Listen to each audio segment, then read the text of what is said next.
I think almost the class almost full. So good morning, everybody. Are you still here? Good morning. Oh, thanks. Yeah. Because if you have no response to me, I might feel sleepy and feel like no one in here. So I might just shut up my mouth. Okay? So try to make me wake up. Okay? Anyone read the PDF file?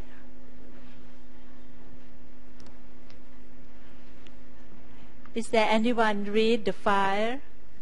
No? Do you know what is today's lecture? Systemic infection of yeast and mold. So you do know that, but it's the yeast and mold, right? What is the yeast? Yeast is unicellular and mold is multicellular. Okay. I might call somebody to help me. Okay? It's not pressure. We just like to play some role. May I have your name, please? Palm. Then? Oat ครับ Oat and palm. Oat and palm, I think you know what is a yeast and mold, right? No? Which one you don't know? Both. Both. Thank you, Oat. Yeah, very, very sincere. Yeah, very nice. Then, not palm. Can you help me? What is a yeast and mold? Wow. So you're so advanced because you can just jump up. Yes, because normally for the yeast and mold, it can tolerate any temperature. In average, it will be 20 up to 37, right? Or up to 30. It depends on which kind of the fungi. Yes. But in case you explain that is a dimorphic fungi, right? You are going to explain about the thermodimorphic fungi. That's why I say that you are so advanced. Yeah, you already have the lecture of one part in here. Oat, so you get something? You get what is a yeast and what is a mold? No? Not yet. Oh, no, not yet. How can we help him to understand what is a yeast and mold?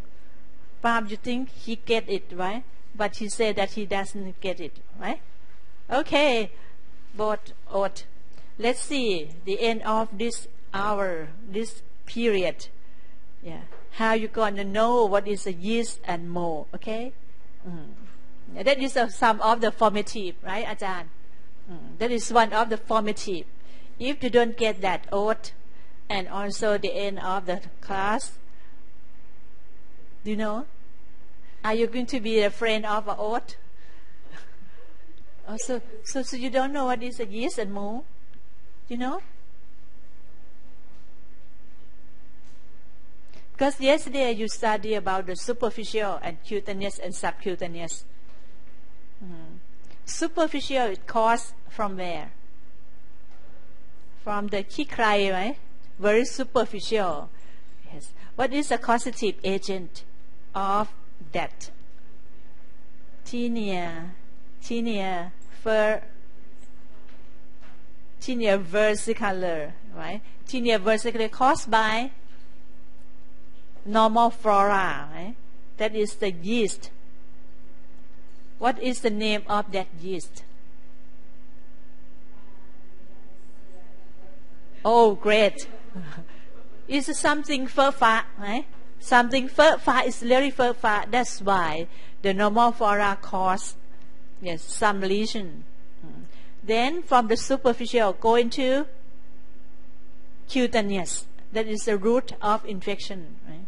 From the cutaneous, which kind of the pathogens? Dermatophyte, right? Because it causes the disease in where? In dermato, right? In the skin. Skin and dermato is the same meaning. That's why we call dermatophytosis, caused by dermatophyte. Then after dermatophyte, it become more deeper to subcutaneous infection. Most of the subcutaneous infection is chronic or is acute.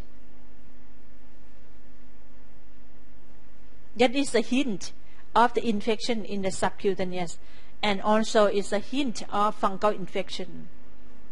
It's chronic, right?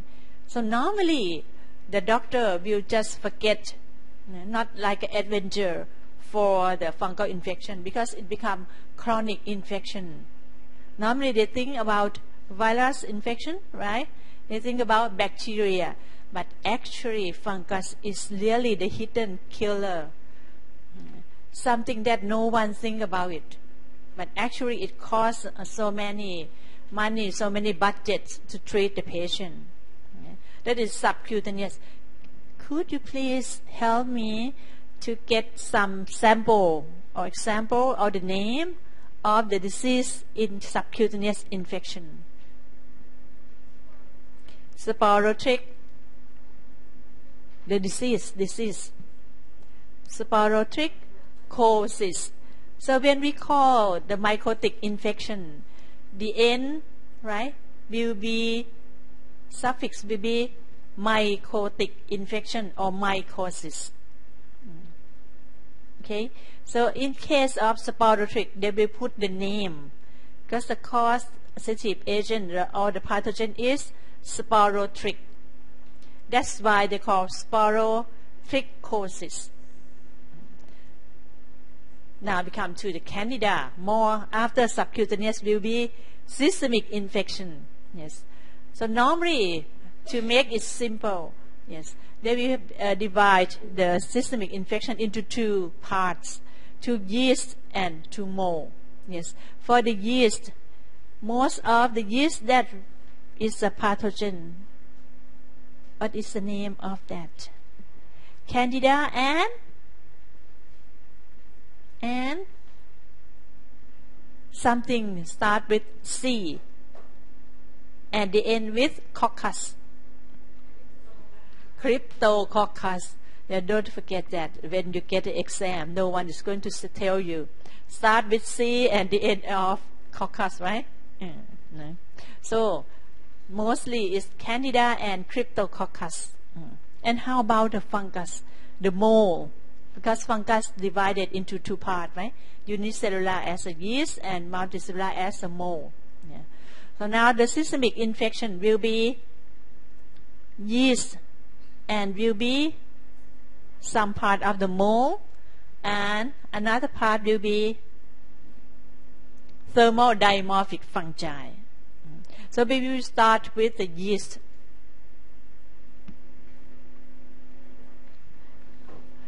With Milo technique, I forgot to bring the PowerPoint, but we can use the PDF together. Now, I forgot to tell you, my name is Arya. I forgot to introduce yeah, I'm from Chulalongkorn University. Yeah. So, but now in here we just friends, okay? When you have any problem or you have some suffering, that you talk too fast, you talk your English is so poor. Oh, Odd, where are you going?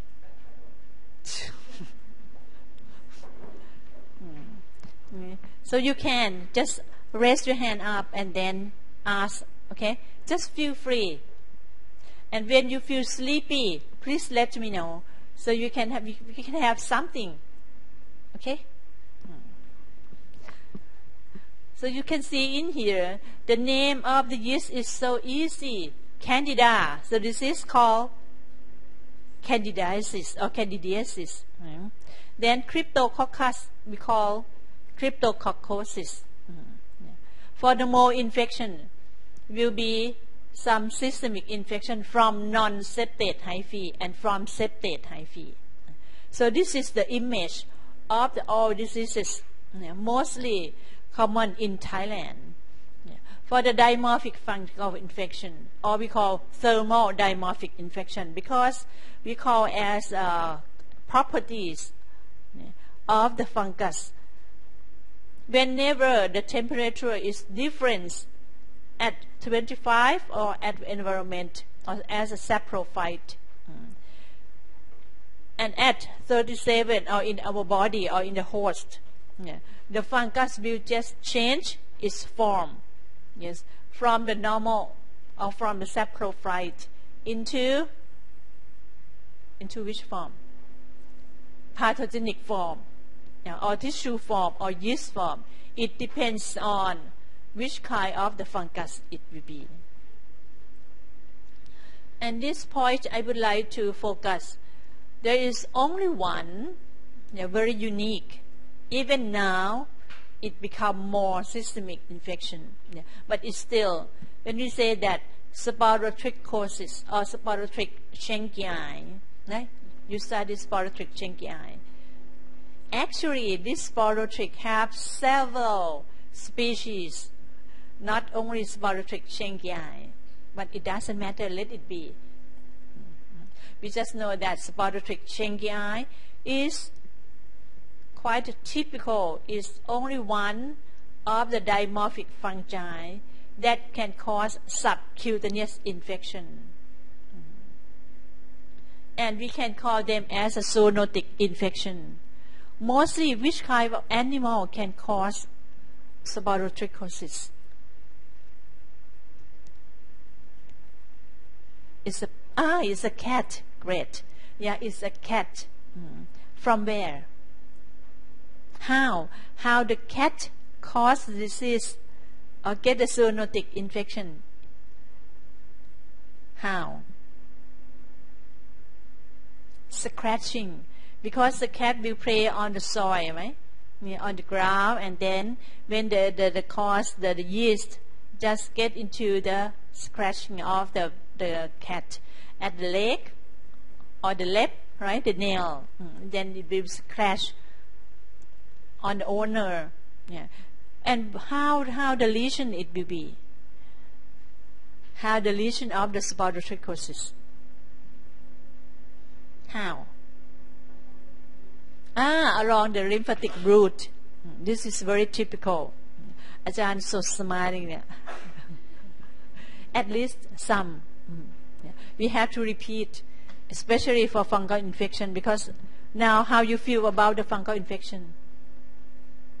How you feel about the cause of the mycology? You feel, it's so difficult, right? So difficult. So there is one thing that whenever we have a subconscious, we think that this subject is very difficult. It will be very, very difficult, more than you think. But if you think that this is our friend, just, sporotrichosis, just like a palm. Okay? Candida is so cute. Who want to be a candida? Would you like to be a candida? Yeah, so cute, right? So when you see our friend coming, okay, candida is coming. Yeah, so instead of, so you can get used to, right? This is something, how you feel, it's not difficult. Just like a friendly, this is something that can help us. I don't know, that is how I study. And I just got one of my friend, I call him pra pak gom. You know, when you study about the zoology, and it is also difficult to call the name, the genus and species. Oh, my friend, just like the fish that have the very round mouth. So I can just, we, not just only I. So I can, this species is coming. So this is how I can remember. So you can just give the nickname. Who want to be PJP. And now, here, you can see this yeast infection, mold infection, and thermodimorphic infection. For the systemic infection, the root, the very important root, don't forget systemic. So it means how we become systemic infection. The easy route to cause the systemic infection. Where is the root? What is the root of infection? Inhalation, right? Respiratory tract. And how, where is all of that pathogens that can induce the respiratory tract infection? is in the soil, right?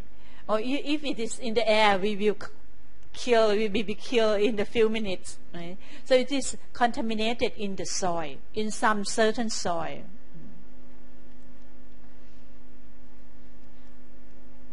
And if someone is already studied, you can see this slide is a bit many items, right? Like we divided into two parts. Into is this too bright? Is this okay? Is it too bright? Okay? Not. Okay, acceptable. So we divided into dimorphic fungi and opportunistic infection. Yes. In the item of degree of virulence, you already studied of the superficial infection, right? Yeah. That is one of the opportunistic infection, but it's not systemic infection, right? Are you confused? Are you confused? Superficial infection, it is Mycoses furfur is a normal flora. So when it causes the disease, Mycoses furfur will change the function of the normal flora to be opportunistic infection. And most of the opportunistic infection that cause the systemic root will be non-septate hyphae and septate hyphae. And this pathogen can be found wherever in the world, which is quite different from the thermodimorphic fungi. Okay, and the degree of virulence, the opportunistic will be very limited, whereas the thermodimorphic fungi, it have the very well developed. I think you already studied of some virulence factor of the histoplasma. Okay, condition of the host. If you think that the opportunistic infection, how about the condition of the host in terms of opportunistic infection? Low immune, whereas the thermodimorphic fungi also low immune, right? Yeah. Both of them are low immune, but for the thermodimorphic fungi, will have some special factor, right? Some CD4 or some innate immunity that quite low. We will get into some special disease later. The nature of the infection, mostly for the first thermodimorphic fungi column, will be pulmonary infection, whereas the opportunistic infection will be wherever, not only the pulmonary infection, but it can go into entry into the skin, can into the annihilation. Nature of the immunity for the opportunistic, weak and short life, whereas the dimorphic well developed and specific, very specific. Habitat of the soil, this is dimorphic normally in the soil and certain area, whereas for the opportunistic vary from soil to flora, like a candida is a normal flora. Geographic location, for example, for the thermodimorphic as Mycoses. Have you ever heard this disease? Mycoses. Okay, this is the new, right? Mycoses. So at least after this section, I expect that everyone can answer, can do understand, which one, and can get the example of these columns. Why we need to study the systemic infection? Because when we say systemic infection, it means invade, right? Invade into the body, especially the major organ. Which one is the major organ of the infection? because you already study immunology. Eh? Which part of immunity that prevent the fungal infection? The first step to prevent the fungal infection. First step. Don't think too deep. Because when you study fungal infection, you start from superficial, right? Superficial, cutaneous, and subcutaneous. So the first part, when you enter this room, what is the first gate? Is the door, right? Or the gate. So our body, what is the first part to prevent our infection? Skin, right? The skin is the first part. So if our skin is not so good, so how can we protect? No, right? So when we get trauma, which part of the fungal infection can get into? When we get the trauma of the skin, which kind of disease most likely can get into the pathogen? Which part, when we get the trauma of the skin, which disease of the skin it can be? Subcutaneous, right? Subcutaneous infection, it can cause a chronic. When we, after the skin, what else? Especially for the systemic infection, right? For the systemic infection, we will inhale, right? Respiratory tract.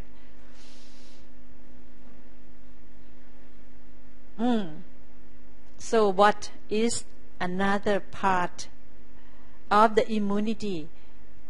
Immunity normally we divide it into two parts, right? Into innate immunity and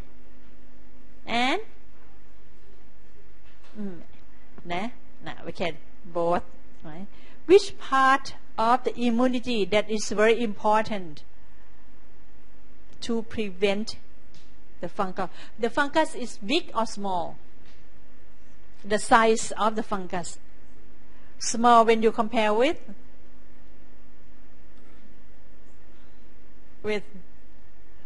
normally we can see the fungus by our eyes.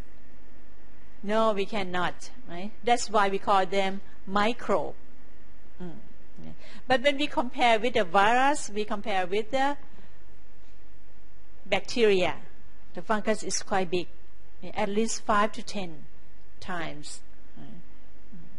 So which part of the immunity it will be prevent the fungal infection?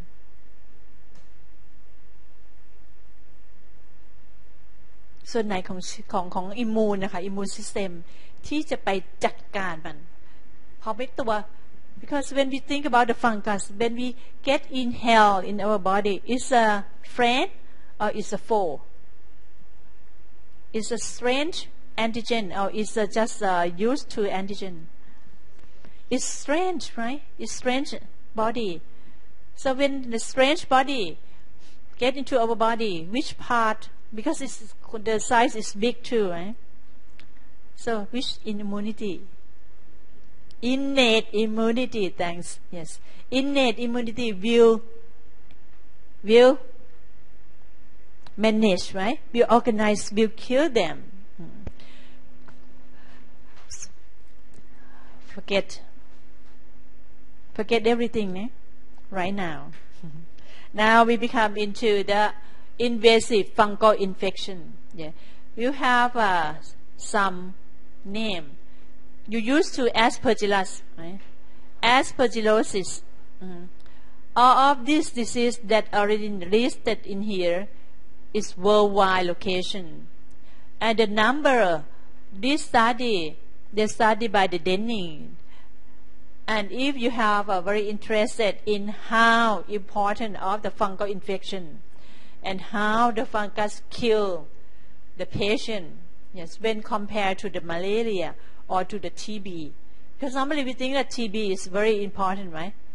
Yeah, everyone just study, just very interested in TB, but actually fungal infection cause so many mortality rate more than TB. But no one take the attention because of what? Because of what? TB is from one to another one, right? It can spread around. But fungal infection, it is a very good guy. Yeah. When I got the infection, yeah, I will not spread to another one. So it's really good guy, but no one check the intention for them. And this good guy, yes, will be killed step by step if you don't get the good diagnosis and the good treatment. So this data, so they try, this group, they try to show you that this data is from USA, not from our Thailand. Because our Thailand, we do know that epidemiology in our country is still need to develop. We already start. Yeah, it's a good start, but we still need to develop by all of you, by all your helps. So don't get yet to the fungal infection, okay? Yeah. Try to do that. Yeah. So you can see here, mortality rate is a bit high. 30 to 95 is so high. Yeah. And we can find all of this disease in this hospital in all over Thailand. When we talk about the endemic dimorphic fungal infection, yeah, Thailand, not so bad. We have a histoplasmosis. We have the penicillosis magnificae. Or right now, we changed the name to Mycoses. Mycoses is another very beautiful fungus because one of the endemic zones is in Thailand, in Southeast Asia, and they say that Thai people, especially in the northern part, so beautiful. That's why this fungus is so beautiful. I will show you how beautiful it is in Southeast Asia. Yeah. So we can see that the burden of the fungal infection will be quite high. And this pathogen, yeah, at least oat, at least, what is your name? Sorry. Ka. Win นะคะ Win oat, then Eve นะคะ Okay นะคะ Win oat and Eve นะคะ May I have another name? The end of here. What is your name? ค่ะ Prim นะคะ ถัดไปอะค่ะ Prim โอเค Prim แล้วก็ Prim นะคะแล้วนี่ Eve โอเค So at least please do remember these four. At least you have to know what is a candida, how candida cause the disease, how we diagnose this candida, so as Aspergillus, Cryptococcus, and the member in Mucormycotina, at least. So I told you the examination already.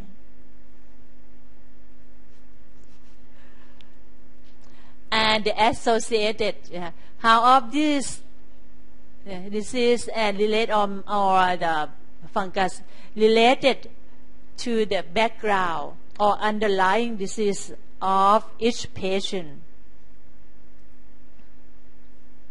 Now we will start with the yeast. Okay, we start with the yeast. What is the shape of the yeast? What is the size? 3 to? At least we should know the size. Why I ask? Because when you get the swab from the patient and you observe under the microscope, you have to differentiate between coccus, right, and candida.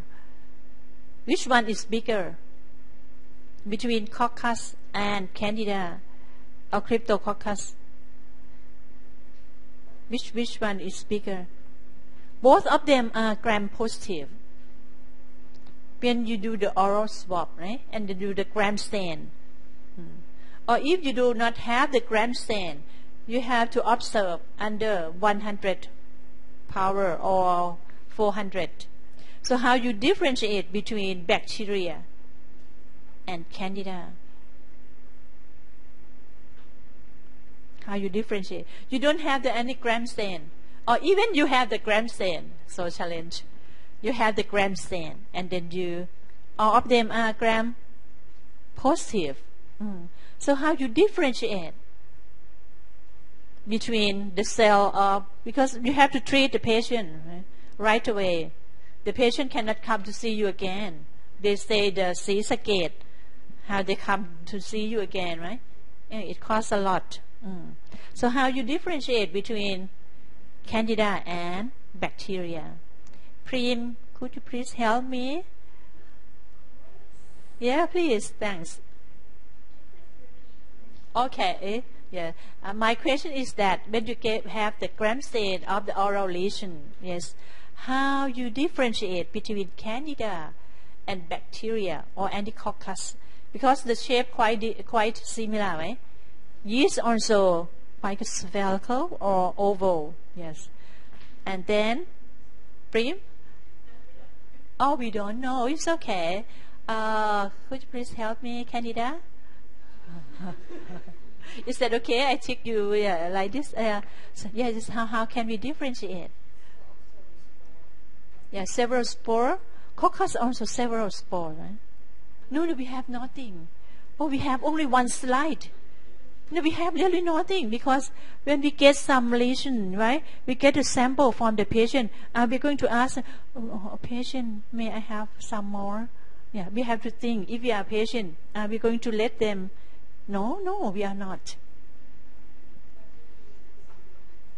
Budding with pseudo-hyphae, there's another chance. But in case of that, no pseudo-hyphae, unfortunately. They have only this something oval or spherical, only that. Don't think too much. I already hint you something already. When you observe under microscope, yeah, the size, thanks. Yeah, with the size, which one is small, which one is big? Which one? Yeah. Yeast is larger. Yeast is larger. Yeah, please give our friends some. Because not only one, everyone can help each other, right? So the question and the answer, right, is okay. Wrong is also okay, right? We learn from that.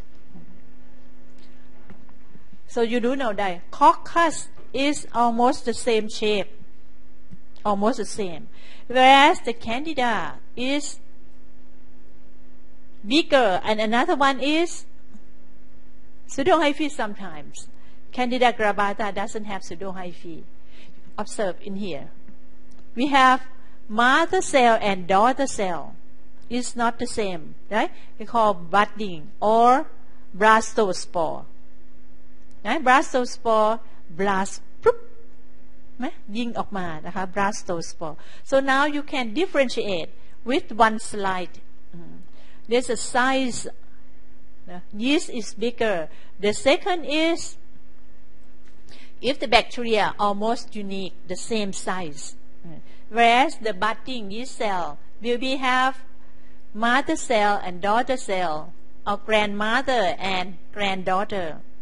So it depends on, and not only spherical, it can be oval too. So now you do know. Oat, you know what is the yeast now? No? It's okay. So how the member of the yeast? Yeah, yeast, it can be divided into two phylums. First is Ascomycota. It's just divided by the sexual stage or telomorph. Ascomycota, it means that sexual stage will be ascospore. That's why they call ascomycota. And for the cryptococcus, sexual stage will be basidiospores. That's why it belongs to phylum Basidiomycota. And the name of the cryptococcus, when it belongs to the Basidiomycota, the name will be Phylobasidiella. But normally they will not call Phylobasidiella, okay? Except they want to get some ช้างเผือก from that question, okay? Philo, yeah. Try to think. If you just get, there is one answer. Say Phylobasidiella, Basidiella from Basidium, Philo from filament, right? It's some sting, wrong sting. So Phylobasidiella, it should be one of the organisms that have basidium, and the basidium just arranged as a filament. I will show you later, so you can imagine and you can remember that.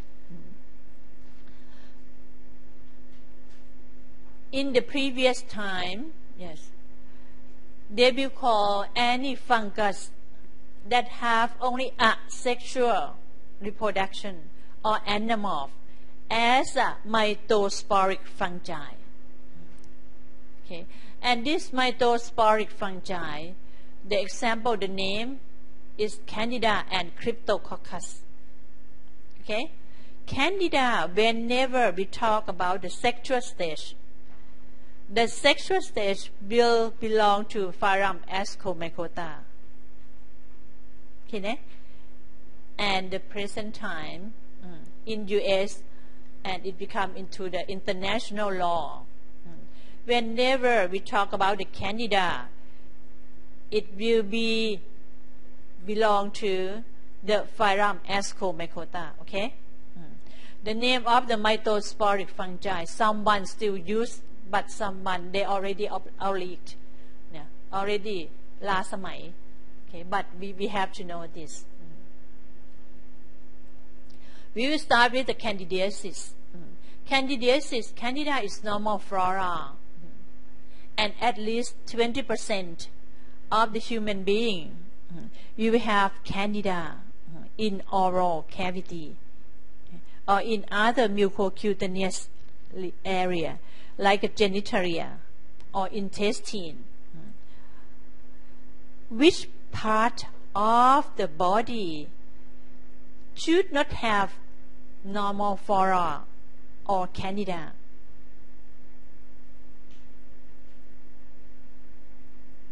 Which part of our organ should not have any microbes, including Candida? Lungs and hearts and what else? Just try, okay? But at least for the Candida, will be the normal flora in oral cavity and some other mucocutaneous area. And about 80% of the nosocomial fungal infection, it will be Candida, okay? Candidiasis, especially in ICU or in the medical ward. And 30% of that will be died from candidiasis. So Candida is one of the big problem of the nosocomial infection, and very easy. Candida albicans and non-albicans Candida, it can divide it into two parts. Candida albicans, most of our normal flora will be Candida albicans, most only not 100%. Okay, so we have to add Candida albicans is some good guy. It will not resist to any antibiotics. So this is a good guy, so we can differentiate Candida albicans from other Candida. to get the good treatment, to get the reasonable treatment. At the same time, you should know what is a non-albicans candida, like a C. tropicalis. At least you have to remember some of the other species than albicans, like a C. crucei, C. gravata, and C. gravata have a special morphology, no pseudohyphae at all.